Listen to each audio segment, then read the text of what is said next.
नमस्कार दोस्तों, आप सभी का स्वागत है आपके अपने चैनल दिव्यांश पाठशाला में। आज पॉलिटी के सेशन में हम लोग चर्चा करेंगे रेगुलेटिंग एक्ट के विषय में 1773 में जो पारित किया गया था। इसके रीजंस के विषय में कि ऐसा क्या हुआ कि जो ईस्ट इंडिया कंपनी लगभग 150 वर्षों से भारतीय परिवेश में लगातार कार्य कर रही थी, इसको ब्रिटिश गवर्नमेंट ने मोनोपोली दे रखी थी कि एकल व्यापार का अधिकार प्राप्त था कि भारत में जो भी व्यापार होगा वो केवल ईस्ट इंडिया कंपनी करेगी। ऐसी कंपनी के साथ ऐसी कौन सी घटनाएं हो गई कि ब्रिटिश गवर्नमेंट फिर से उस पर शासन जारी करना चाहती, उस पर काबू पाना चाहती थी। इसके की पॉइंट्स के विषय में कि 1773 में क्या बातें की गई थी, कौन कौन से पॉइंट्स थे, ये की पॉइंट्स आप सभी के एग्जाम्स के लिए बहुत इंपॉर्टेंट रहेंगे।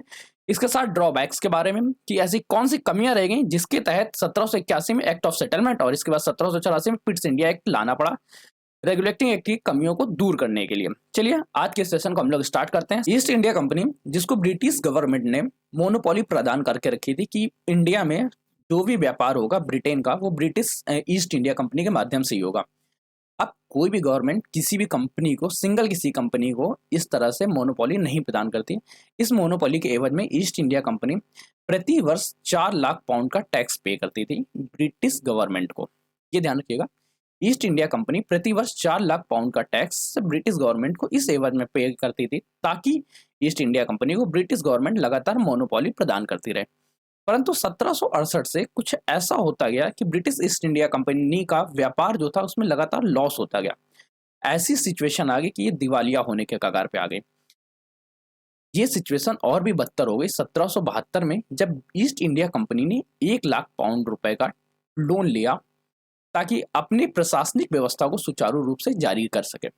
इस हालत को देखते हुए ब्रिटिश गवर्नमेंट ने कंपनी की स्थिति में सुधार करने के लिए एक रेगुलेटिंग एक्ट का स्थापना की, जिसके तहत कंपनी के रूल्स को देखा जाए तथा कंपनी में एक सुपरविजन तैयार किया जाए कि कंपनी में जो भी कमियां हैं उन कमियों को दूर करने के लिए। तो रेगुलेटिंग एक्ट क्यों आया? Regulating act east India company में होने वाले लॉसेस को देखने के लिए तथा इस पर एक सुपरविजन रखने के लिए ब्रिटिश गवर्नमेंट ने पारित किया। अब इसके रीजन क्या थे कि जो कंपनी लगातार बहुत प्रॉफिट देती थी, लगभग 4 लाख पाउंड का टैक्स देती थी, इसके साथ अपना भी प्रॉफिट निकालती थी, वो 1772 में 1 लाख पाउंड का लोन लेने के कगार पे आ गई तथा ये दिवालिया होने के कगार की ओर बढ़ रही थी। ब्रिटिश कंपनी जो इतना प्रॉफिटेबल बिजनेस कर रही थी, उसका अचानक लॉस करने के प्रमुख रीजंस की अगर चर्चा करें तो 1769 का बंगाल अकाल जो इसका मेन रीजन बना। बंगाल अकाल में क्या हुआ कि 1769 में बंगाल में बारिश की एक बूंद भी नहीं हुई, जिसके तहत ना बंगाल में कोई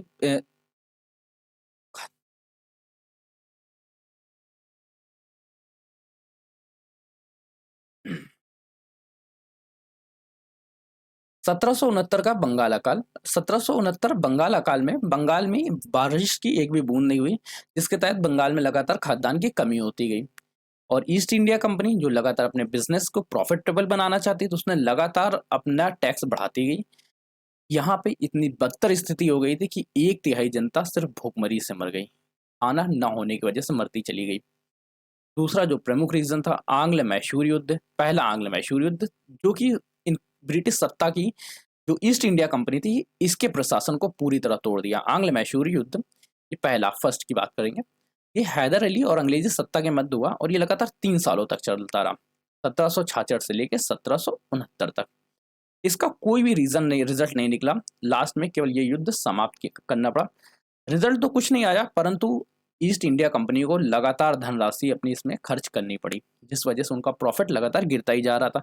तीसरा जो प्रमुख और बहुत ज्यादा इंपॉर्टेंट रीजन था वो था भ्रष्टाचार।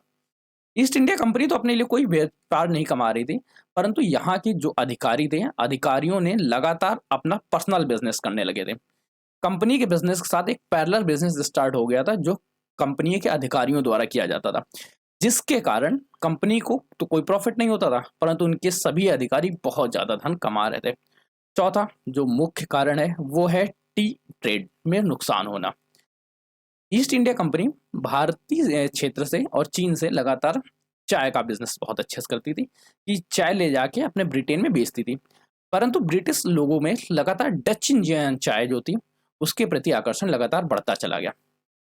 ये प्रमुख वो रीजन थे जिनकी वजह से जो ईस्ट इंडिया कंपनी थी ये लगातार लॉस में होती गई। 1768 से लॉस इनका स्टार्ट हो, 1772 में इतना लॉस हो गया कि कंपनी को 1 लाख पाउंड का लोन भी लेना पड़ा। जब ब्रिटेन की गवर्नमेंट ने ये देखा कि हमारी एक प्रॉफिटेबल बिजनेस लगातार लॉस कर रही है, तो उसको रेगुलेट करने के लिए, उसको सुपरविजन करने के लिए उन्होंने कुछ रूल्स बनाए। उन रूल्स के बारे में सबसे पहले चर्चा करते हैं। कंपनी जो ईस्ट इंडिया कंपनी थी वो भारत में लगभग 3 क्षेत्रों में शासन करती थी। 3 क्षेत्रों में अपना प्रशासन चलाती थी, बॉम्बे, बंगाल और मद्रास। इन तीनों को बॉम्बे प्रेसिडेंसी, बंगाल प्रेसिडेंसी और मद्रास प्रेसिडेंसी कहते थे। कंपनी ने बंगाल प्रेसिडेंसी के गवर्नर को बंगाल का गवर्नर जनरल नियुक्त किया। पद में थोड़ा-सा नाम परिवर्तन किया, बंगाल का गवर्नर से बंगाल का गवर्नर जनरल बना दिया गया। इससे पहले क्या था, बॉम्बे का गवर्नर जनरल, बंगाल का गवर्नर जनरल और मद्रास का गवर्नर जनरल। और बंगाल के गवर्नर जनरल के अंतर्गत इन दोनों को रख दिया गया, बॉम्बे और मद्रास के गवर्नर जनरल गवर्नर्स को। अब रूल्स बनाने में क्या होता था कि बॉम्बे और मद्रास के गवर्नर जनरल, जो बंगाल का गवर्नर जनरल था, ये स्वतः रूल्स बनाता था इन सब के लिए, और बॉम्बे और मद्रास के गवर्नर अपने यहाँ के लिए लोकल रूल्स बना सकते थे। पहला परिवर्तन। दूसरा परिवर्तन, बंगाल में जो द्वैध शासन था उसको समाप्त कर दिया गया। बंगाल में द्वैध शासन का आशय क्या था? जब बैटल ऑफ बक्सर हुआ, बैटल ऑफ बक्सर के बाद शाह आलम ने अब बिहार, उड़ीसा, उड़ीसा और बंगाल, इन तीनों क्षेत्रों से जो टैक्स कलेक्शन का लिमिट थी, टैक्स कलेक्शन की छूट दे दी ईस्ट इंडिया कंपनी को। अभी तक यहाँ ब्रिटिश गवर्नमेंट नहीं आएगी, यहाँ ईस्ट इंडिया कंपनी आएगी। शाह आलम ने बिहार, उड़ीसा और बंगाल, इन तीनों से टैक्स कलेक्शन की परमिशन दे दी ईस्ट इंडिया कंपनी को। अब इन तीनों क्षेत्रों में टैक्स कलेक्शन का काम तो ईस्ट इंडिया कंपनी करती थी, परंतु प्रशासनिक व्यवस्था बंगाल के जो नवाब थे उनके हाथों में थी, जिसके तहत बंगाल में एक द्वैध शासन स्टार्ट हो गया। मतलब जब नवाब को कोई भी धनराशि इन लोगों से नहीं मिल रही तो उनके लिए कोई भी कार्य नहीं करना चाहते थे, और ईस्ट इंडिया कंपनी, जिनका किसी से कोई मतलब नहीं है, उनको सिर्फ टैक्स लेने से मतलब था, इसलिए लगातार टैक्स अपना बढ़ाते जा रहे थे, बढ़ाते जा रहे थे। तो यहाँ की जो जनता थी वो पूरी तरह पस्त हो चुकी थी इस तरह के द्वैध शासन को। तो सबसे पहले क्या किया गया, 1773 में इस द्वैध शासन को समाप्त कर दिया गया तथा जो नवाब थे, नवाब को पेंशनर बना दिया गया। नवाब से कहा गया, देखिए अभी तक आप जो रूल्स करते थे, शासन करते थे, उस शासन को भी समाप्त करके आप सिर्फ पेंशन के बल पर रहिए, और शासन भी अब अंग्रेजी हुकूमत ही निर्धारित करेगी या ईस्ट इंडिया कंपनी ही निर्धारित करेगी। ईस्ट इंडिया कंपनी का जो स्वतः का वेंचर था वो सेम ही था, उसमें कोई भी परिवर्तन नहीं किया गया था। इसके तहत कलकत्ता में एक सुप्रीम कोर्ट की स्थापना की गई। ये सुप्रीम कोर्ट भारतीयों के प्रति उत्तरदायी नहीं था, ये सुप्रीम कोर्ट सिर्फ और सिर्फ ब्रिटिश जनता के लिए उत्तरदायी था। पहले जज के नाम भी आप ये याद रखिएगा, एलिजा एम्पेम, ये आपसे पूछा जा सकता है। तो कुल मिला के 1773 का रेगुलेटिंग एक्ट के तहत मुख्य काम ये किए गए। बंगाल प्रेसिडेंसी को हेड बनाया गया। गवर्नर जनरल के पद को, जो गवर्नर था, गवर्नर के पोस्ट को रीनेम किया गया गवर्नर जनरल से। पहले गवर्नर जनरल का नाम आप लोग कमेंट में करिएगा या कुछ दिन बाद आपको पता चल जाएगा। कलकत्ता प्रेसिडेंसी के तहत सुप्रीम कोर्ट की स्थापना की गई। बंगाल में प्रचलित द्वैध शासन को समाप्त किया गया और नवाब के पेंशनर को पेंशनर बना दिया गया। जो बंगाल के नवाब थे इनको सिर्फ पेंशन दिया गया, और न बंगाल की जो जनता थी जिन पे द्वैध शासन थी उनको मुक्ति दी गई। ठीक, ये प्रमुख कार्य थे 1773 के रेगुलेटिंग एक्ट के तहत। अब हम लोग बात करते हैं इसमें कमियां ऐसी क्या थी कि 1773 के रेगुलेटिंग एक्ट को कुछ ही वर्षों में 1781 में समाप्त करना पड़ा। सबसे पहले जो सबसे बड़ी कमी थी कि सुप्रीम कोर्ट जो थी यही गवर्नर जनरल के कार्यों में दकियानुसी निकालती रहती थी। लगातार इन्हीं लोगों में कंट्रोवर्सियां रहती थी। सुप्रीम कोर्ट कुछ और कहता था, गवर्नर जनरल कुछ और कहता था। गवर्नर जनरल के जो रूल्स बनाने में था, इसमें एक रूल्स था कि गवर्नर जनरल को रूल्स बनाने के लिए अपने साथ 4 सदस्यों की एक टीम थी, जिसको 4 सदस्यीय काउंसिल बोलते थे। इसके और गवर्नर जनरल दोनों वोट करते थे, जिसका वोट ज्यादा होता था उसी के लिए रूल्स बन जाते थे। तो इसके लिए लगातार मतभेद रहे, मतलब गवर्नर जनरल को कोई भी ग्रेट पावर नहीं दी गई, केवल 4 सदस्यों की एक टीम मिली। वही सदस्य इस बात का निर्धारण करते थे कि क्या रूल किस तरह से बनेंगे। तीसरा सुप्रीम कोर्ट से रिलेटेड हो गया, मद्रास और बॉम्बे प्रेसिडेंसी के तहत। मद्रास और बॉम्बे, इन दोनों प्रेसिडेंसी में लगातार कुछ ऐसे रूल्स बनाए जो बंगाल प्रेसिडेंसी के अगेंस्ट थे, तथा बंगाल प्रेसिडेंसी, मद्रास में और बॉम्बे प्रेसिडेंसी, इन तीनों के लिए कोई भी स्पष्ट गाइडलाइंस नहीं थी कि आप किन किन टॉपिक्स पे रूल्स बना सकते हैं।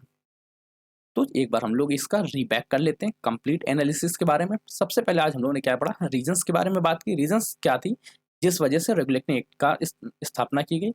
कि कंपनी में लगातार लॉस होते गए, उस लॉस को कवर करने के लिए एक सुपरविजन अथॉरिटी के रूप में ब्रिटिश गवर्नमेंट ने रेगुलेटिंग एक्ट 1773 का स्थापना की गई। रेगुलेटिंग एक्ट 1773 में क्या गया, बंगाल को हेड बना दिया गया गवर्नर जनरल। पहले गवर्नर जनरल वारेन हेस्टिंग्स जी थे। इसके तहत द्वैध शासन को समाप्त किया गया, नवाब को पेशनर बनाया गया, कलकत्ता में सुप्रीम कोर्ट की स्थापना की गई। इसके तहत इसकी कमियां क्या थी, सुप्रीम कोर्ट और गवर्नर जनरल इन दोनों के मध्य बहुत सारे मतभेद थे। रूल्स क्या था, रूल बनाने के लिए कि गवर्नर जनरल के 4 सदस्यों की एक टीम का गठन होगा, वो टीम ही रूल्स बनाएगी, गवर्नर जनरल को कोई भी स्पेशल पावर नहीं दी गई। मद्रास, बॉम्बे और बंगाल, इन तीनों प्रेसिडेंसी में कौन किस तरह के रूल्स बनाएगा, इसके लिए कोई भी स्पष्ट गाइडलाइन नहीं दी गई थी। इन चीज़ों को कवर करने के लिए एक्ट ऑफ सेटलमेंट 1781 की स्थापना हुई। एक्ट ऑफ सेटलमेंट 1781 आया। इसके कुछ ही दिनों बाद 1784 पिट्स इंडिया एक्ट, जिसमें इसमें और भी कमियों को जो उजागर होती गई उनको सुधारते चले गए। चलिए कल के दिन हम लोग बात करेंगे 1781 और 1784 पिट्स इंडिया एक्ट के बारे में। अगर आप हमारे साथ यहाँ तक बने रहें तो आपका विशेष विशेष धन्यवाद। लाइक करिए, शेयर करिए और हाँ, कमेंट करना मत भूलिएगा। चैनल को सब्सक्राइब करना बहुत ज़्यादा मैंडेटरी है, क्योंकि आपका एक एक सब्सक्रिप्शन हमारे लिए मोटिवेशन का कार्य करता है। Have a great day, enjoy your डेटियर्स, और हाँ, पढ़ाई करते रहिएगा, बहुत ज़रूरी है।